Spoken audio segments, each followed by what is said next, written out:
안녕하시옵니까. 소녀는 장금이라 하옵니다. 구독과 좋아요를 눌러주신다면 큰 힘이 됩니다. 그럼 영상 시작하도록 하겠습니다. 18세 장금이라는 아이가 살았습니다.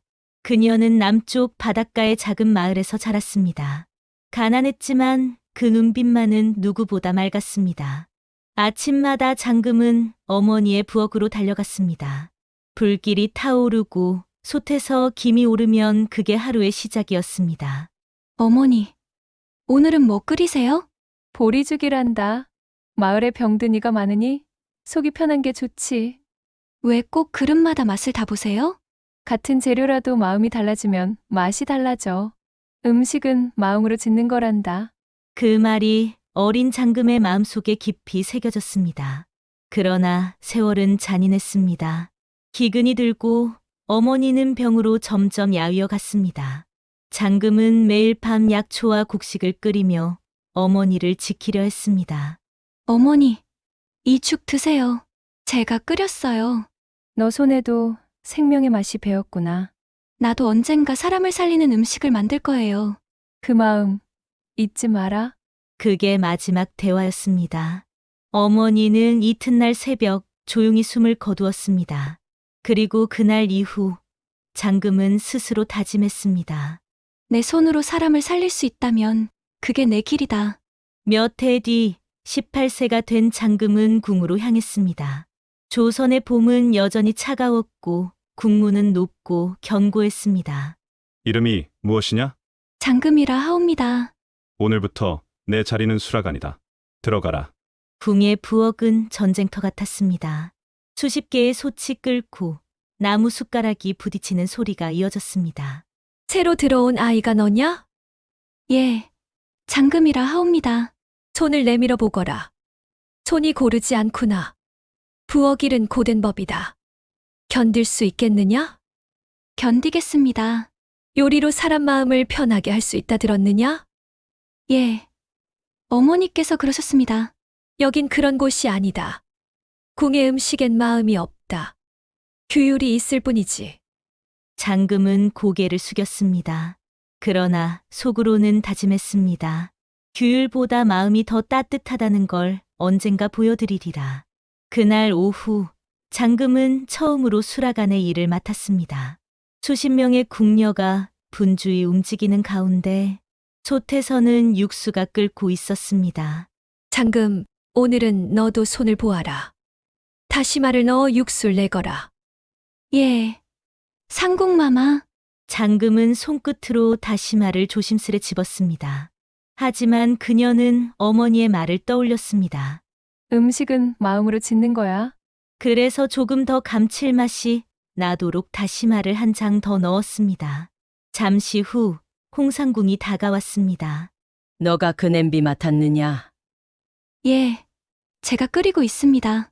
냄새가 이상하구나. 짜다 짜 다시마를 얼마나 넣은 게냐? 한 장 더 넣었습니다. 맛이 깊어질까 하여. 감히 내 지시를 어겼느냐? 너 따위의 입맛으로 전하의 음식을 노네.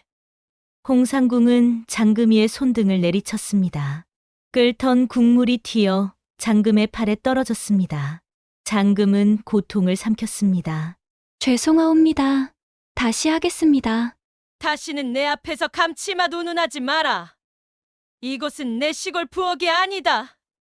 그날 저녁 국이 짜서 폐기되었습니다. 최상궁은 조용히 장금을 불렀습니다. 다시마를 더 넣었다지. 너 입으로 짓는 음식이 아니다. 예, 제 입엔 조금 싱겁게 느껴졌습니다. 왕의 입, 왕비의 입, 나라의 입을 짓는 것이다. 장금은 고개를 숙였지만 그 말이 마음을 찔렀습니다. 그날 밤 부엌 불이 모두 꺼지고 사람들의 발자국이 사라진 뒤에도 그녀는 홀로 남아 냄비를 바라보았습니다. 음식에 마음이 없다면 그건 누구의 음식일까? 그녀는 남은 재료를 모았습니다. 버려진 무와 마른 다시마, 부서진 표고 조각. 그것들을 넣고 조용히 국을 끓였습니다.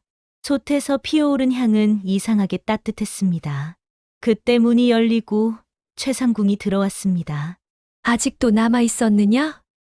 예, 그냥 버리기 아까워서요. 이건 무엇이냐? 버려진 것들로 끓인 국입니다. 그래도 온기가 있으면 맛은 살아있지 않을까 싶었습니다. 최상궁은 잠시 장금을 바라보았습니다. 그 눈빛 속엔 차가움 대신 낯선 호기심이 깃들었습니다.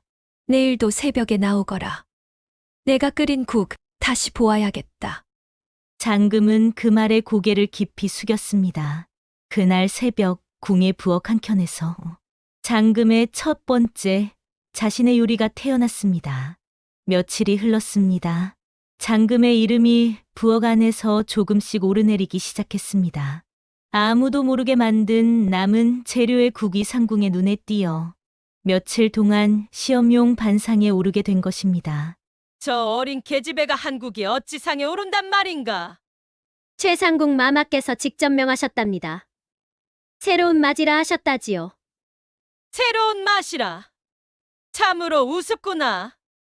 홍상궁은 장금이의 속가로 다가왔습니다. 장금은 아무것도 모른 채 조심스레 물을 썰고 있었습니다. 내 솥은 웬을 따뜻하냐? 예? 새벽마다 국을 끓이기 때문입니다. 새벽에 누가 시켰느냐?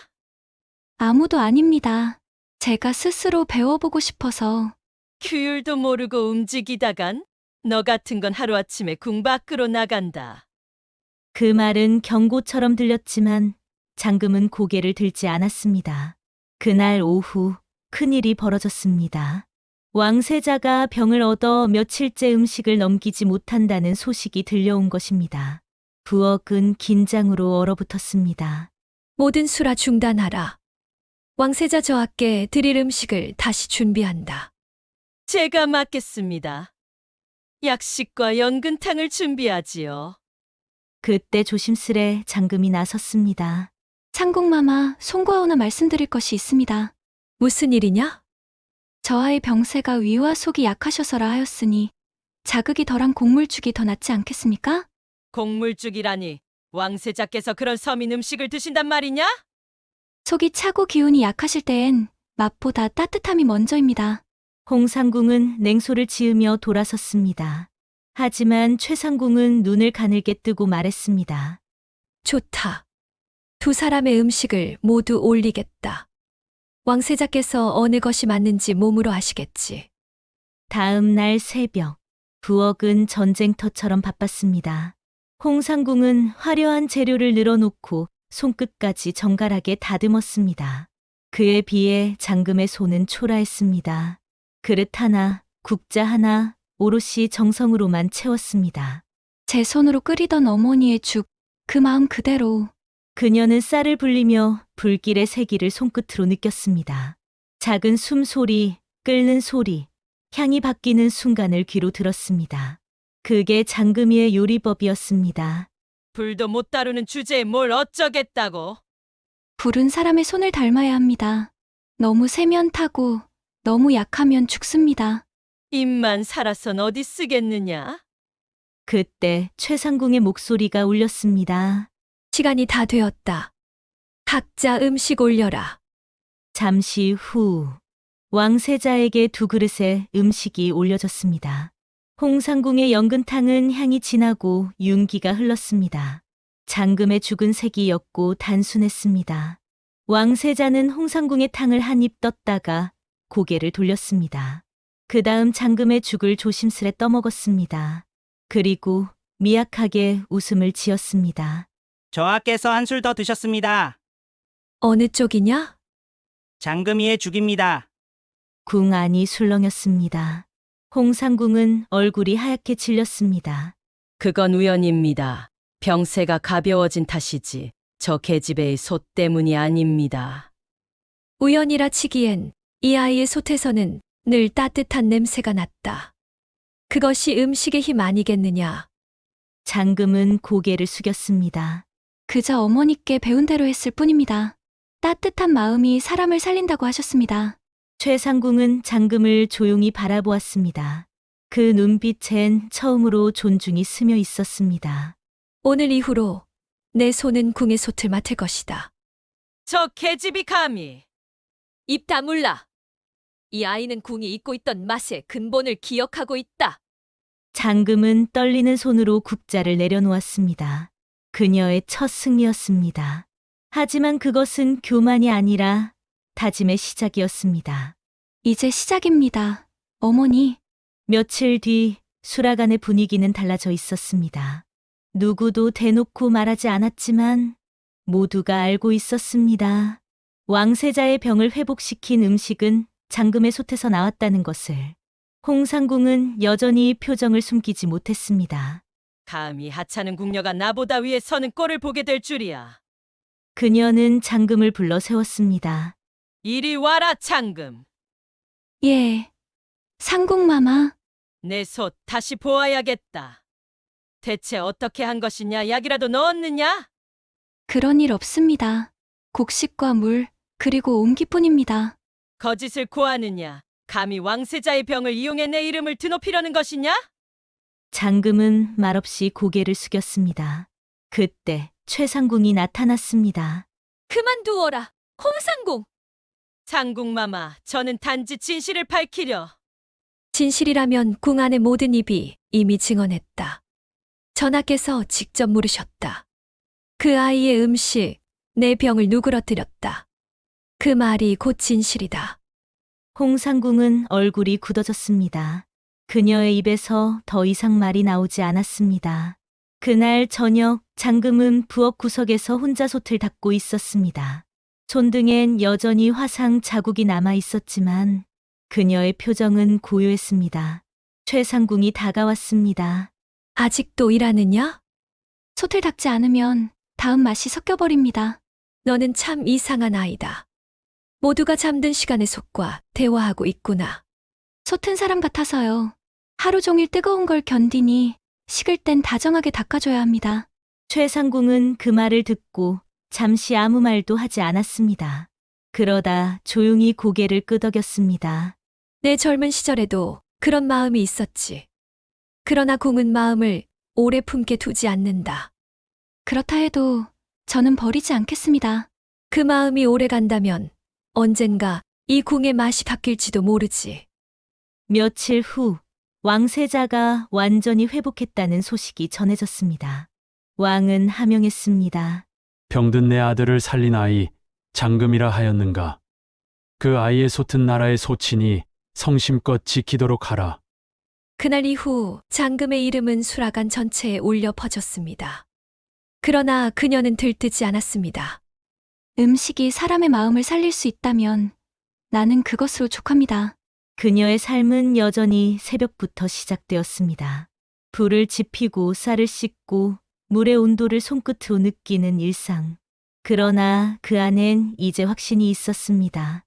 어느 날 홍상궁이 몰래 부엌을 찾았습니다. 그녀의 눈가에는 예전과 다른 그림자가 드리워져 있었습니다. 장금, 상궁마마, 내가 그날 끓인 죽 그 맛이 아직 잊히질 않는다. 그건 제가 아니라 제 어머니의 손맛이었습니다. 그 어머니의 손맛을 배운 내 손이 지금은 궁을 움직이고 있지 않느냐. 아닙니다. 저는 그저 제 손으로 사람의 마음을 덮이고 싶었을 뿐입니다. 홍상궁은 한동안 아무 말도 하지 못하다가 조용히 말했다. 너가 옳았다. 음식엔 마음이 있다. 나는 그것을 잃고 살았다. 아직 늦지 않으셨습니다. 사람은 언제든 다시 따뜻해질 수 있습니다. 홍상궁은 고개를 숙였습니다. 그리고 처음으로 장금에게 절을 하였습니다. 그날 밤 장금은 하늘을 올려다보았습니다. 달빛이 부엌의 기름기 묻은 창에 스며들고 있었습니다. 어머니, 이제 알 것 같아요. 좋은 음식은 배를 채우는 게 아니라 마음을 살리는 거예요. 그녀는 조용히 솥뚜껑을 닫았습니다. 그 안에서 김이 피어올랐습니다. 그 김 속엔 사람을 살리고 싶은 한 소녀의 꿈이 고요히 담겨 있었습니다. 장금이는 오늘도 궁의 부엌 한켠에서 누군가의 마음을 살리는 음식을 짓고 있었답니다. 좋은 음식은 정성으로 짓고 좋은 사람은 마음으로 전해집니다. 여러분은 어떻게 생각하시나요? 오늘 장금이의 이야기가 당신의 마음에도 따뜻한 한 끼가 되었길 바랍니다. 저희 이야기를 들어주셔서 감사합니다. 저에게 댓글은 큰 힘이 됩니다. 그리고 저는 또 돌아올 거니까 기대 많이 해주세요. 감사합니다.